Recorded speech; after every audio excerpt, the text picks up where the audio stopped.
Chapter 31. The Recognition Procession.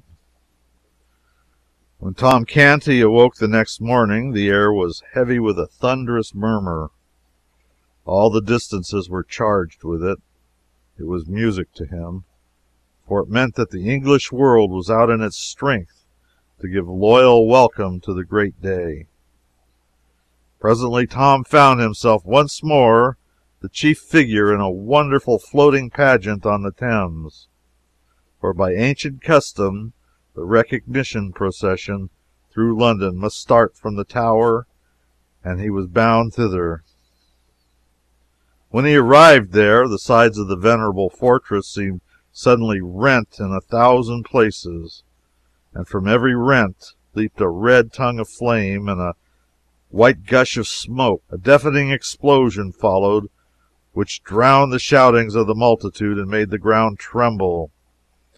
The flame jets, the smoke, and the explosions were repeated over and over again with marvelous celerity, so that in a few moments the old tower disappeared in a vast fog of its own smoke, all but the very top of the tall pile called the White Tower.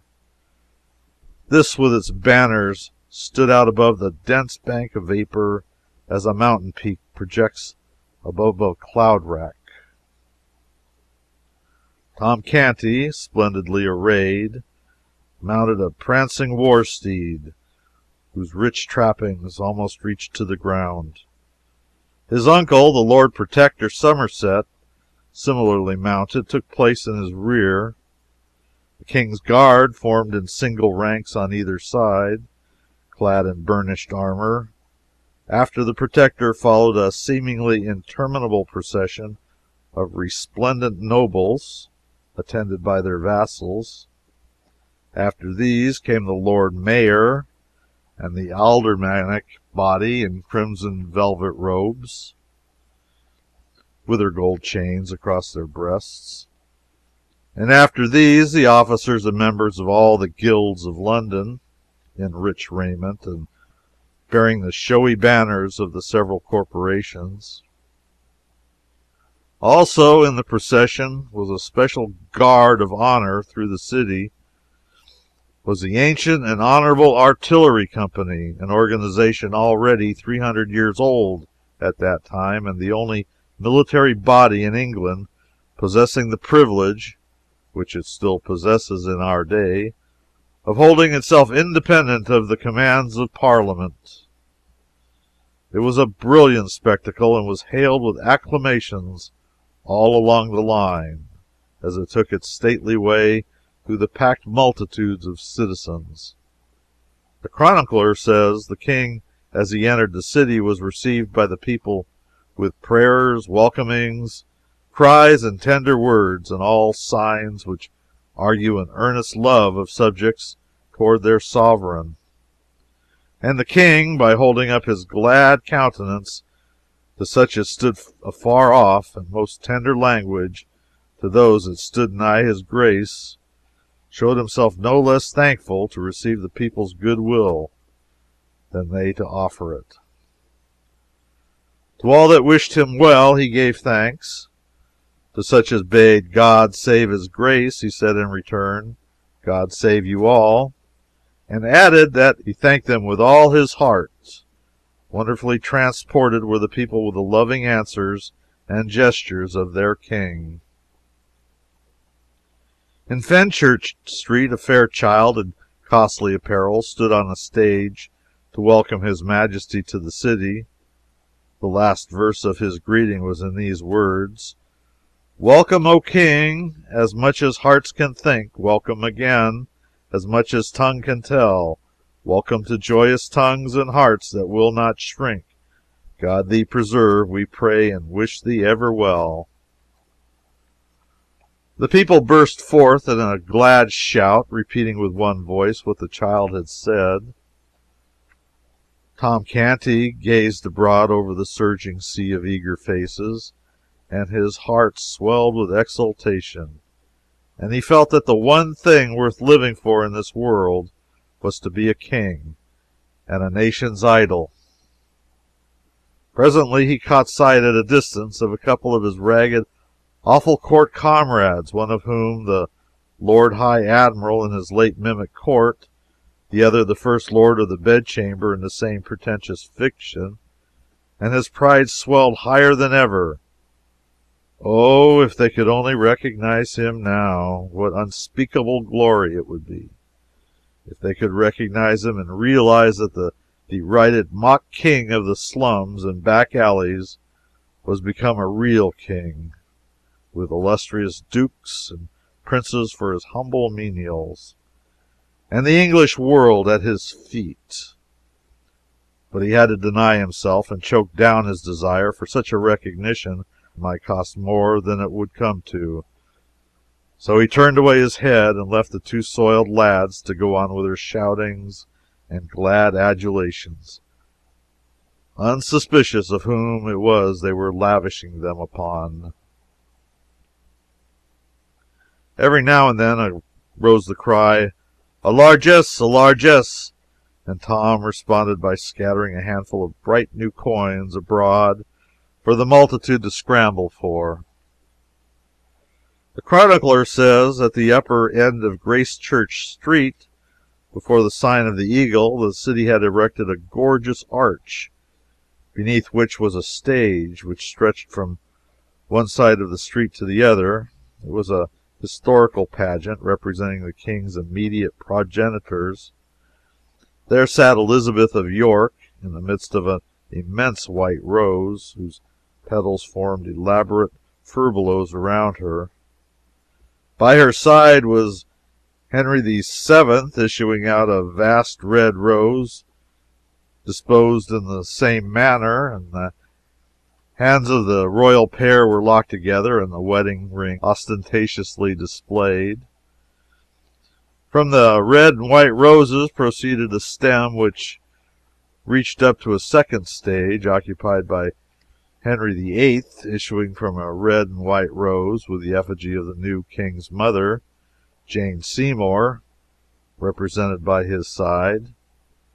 One branch sprang from this pair, which mounted to a third stage, where sat the effigy of Edward the Sixth himself, enthroned in royal majesty, and the whole pageant was framed with wreaths of roses, red and white.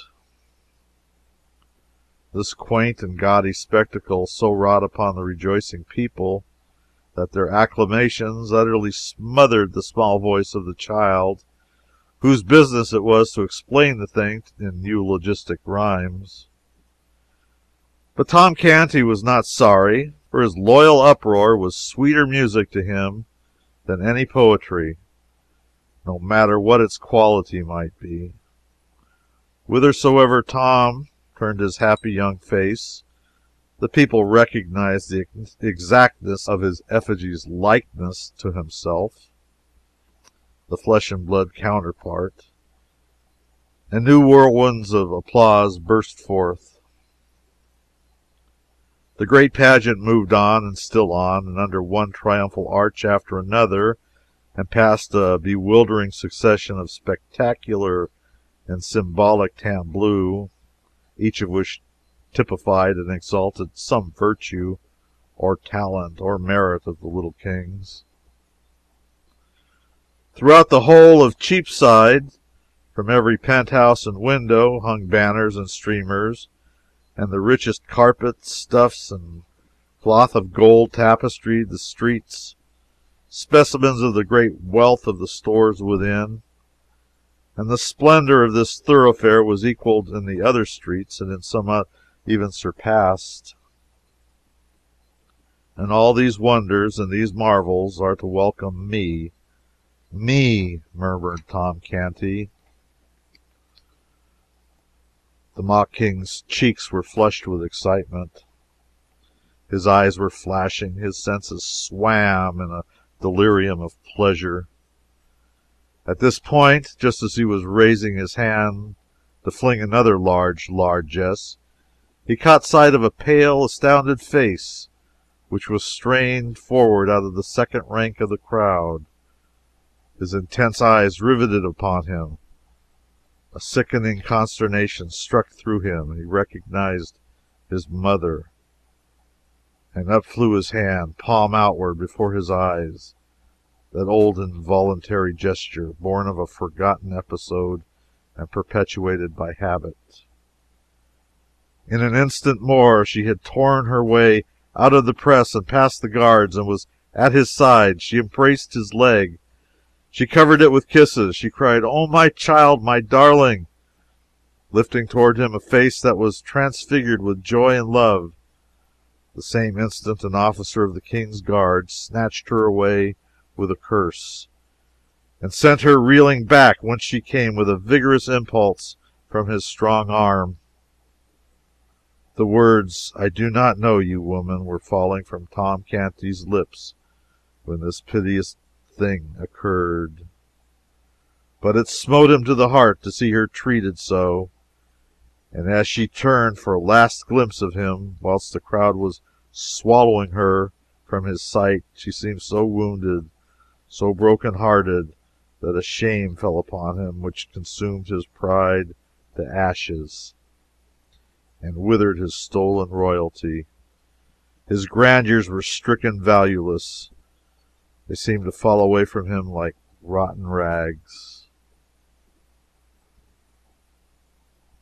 The procession moved on and still on, and through ever augmenting splendors and ever augmenting tempests of welcome.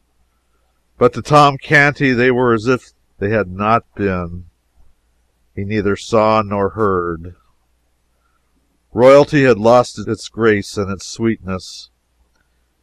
Its pomps were become a reproach. Remorse was eating his heart out. He said, "Would God I were free of my captivity." He had unconsciously dropped back into the phraseology of his first days of his compulsory greatness. The shining pageant still went winding like a radiant and interminable serpent down the crooked lanes of the quaint old city and through the huzzaing hosts, but still the King rode with bowed head and vacant eyes, seeing only his mother's face and that wounded look in it. "Largesse! Largesse!" the cry fell upon his unheeding ear. "Long live Edward of England!" It seemed as if the earth shook with the explosion, but there was no response from the King. He heard it only as one hears the thunder of the surf when it is blown to the ear out of a great distance, for it was smothered under another sound which still nearer in his own breast, in his accusing conscience, a voice which kept repeating those shameful words, "I do not know you, woman." The words smote upon the King's soul as the strokes of a funeral bell smite upon the soul of a surviving friend when they remind him of a secret treachery suffered at his hands by him that is gone. New glories were unfolded at every turn. New wonders, new marvels sprang into view. The pent clamors of waiting batteries were released. New raptures poured from the throats of waiting multitudes. But the King gave no sign, and the accusing voice that went moaning through his comfortless breast was all the sound he heard. By and by the gladness in the faces of the populace changed a little, and became touched with something like solicitude or anxiety. An abatement in the volume of the applause was observable, too. The Lord Protector was quick to notice these things, and he was as quick to detect the cause. He spurred to the King's side, bent low in the saddle, and uncovered, and said, "My liege, it is an ill time for dreaming. The people observe thy downcast head, thy clouded mien, and they take it for an omen. Be advised, unveil the sun of royalty, and let it shine upon those boding vapors, and disperse them. Lift up thy face, and smile upon the people." So saying, the Duke scattered a handful of coins to right and left, then retired to his place. The mock King did mechanically as he had been bidden. His smile had no heart in it, but few eyes were near enough or sharp enough to detect that. The noddings of his plumed head, as he saluted his subjects, were full of grace and graciousness. The largesse which he delivered from his hand was royally liberal. So the people's anxiety vanished, and the acclamations burst forth again in as mighty a volume as before. Still, once more, a little before the progress was ended, the Duke was obliged to ride forward and make remonstrance. He whispered, "O dread sovereign, shake off these fatal humors. The eyes of the world are upon thee." Then he added with sharp annoyance, "Perdition catch that crazy pauper. 'Twas she that hath disturbed your highness." The gorgeous figure turned a lusterless eye upon the Duke and said in a dead voice, "She was my mother." "My God!" groaned the Protector as he reined his horse backward to his post. "The omen was pregnant with prophecy. He is gone mad again."